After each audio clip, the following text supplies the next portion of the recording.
నా నిమిత్తము జనులు మిమ్మల్ని నిందించి హింసించి మీ మీద అబద్ధముగా చెడ్డ మాటలు పలికినప్పుడు మీరు ధన్యులు, సంతోషించి ఆనందించుడి, పరలోకమందు మీ ఫలము అధికమగును.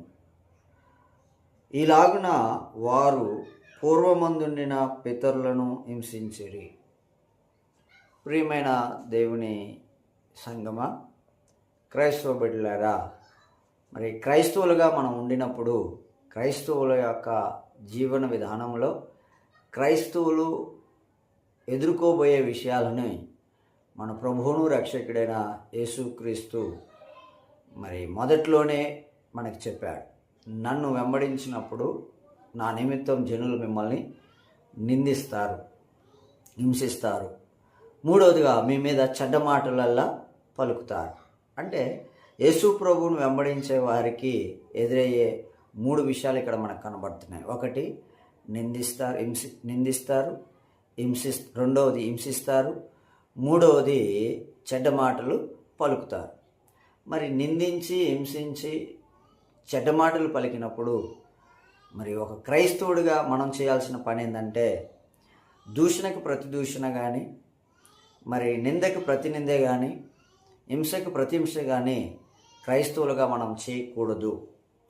మీరు గమనించాలి, అదే వచనంలో కింది భాగంలో అంటారు, అలా మన మీదికి నిందలు, హింసలు, మరి అబద్ధపు చెడ్డ మాటలు మన మీద పలికినప్పుడు మనం గ్రహించుకోవాల్సిన విషయం, జ్ఞాపకం ఉంచుకోవాల్సిన విషయం ఏంటంటే, మనము సంతోషించాలి.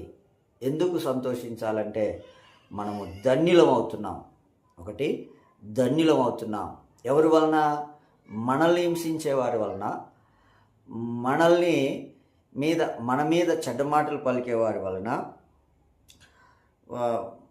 కాబట్టి మనల్ని నిందించే వారి వలన మనం ధన్యులం అవుతున్నాం. అలా చేయకపోతే మనం ధన్యులం కాలేం. ఒక రకంగా మనకు వాళ్ళు మేలే చేస్తున్నారు, వాళ్ళు మనల్ని నిందిస్తున్నారు అంటే, హింసిస్తున్నారు అని అంటే, మన మీద చెడ్డ మాటలు పలుకుతున్నారు అని అంటే, దేవుడు కొండ మీద ప్రసంగంలో చేసిన మాటల్లో ఆయన చెప్పిన మాట నెరవేరుతుంది. ఇది భవిష్యత్తు మాట నెరవేరుతుంది. దేవుని మాట నెరవేరుతుంది. దాన్ని బట్టి మనము జాగ్రత్త పడాలి. రెండవదిగా, అలా జరగటం అనేది ఎవరి మేలు కొరకు జరుగుతుందంటే, క్రైస్తవులమైన మన మేలు కొరకే. ఎందుకనంటే, ఒకటి, మనం ధన్యులమవుతాం.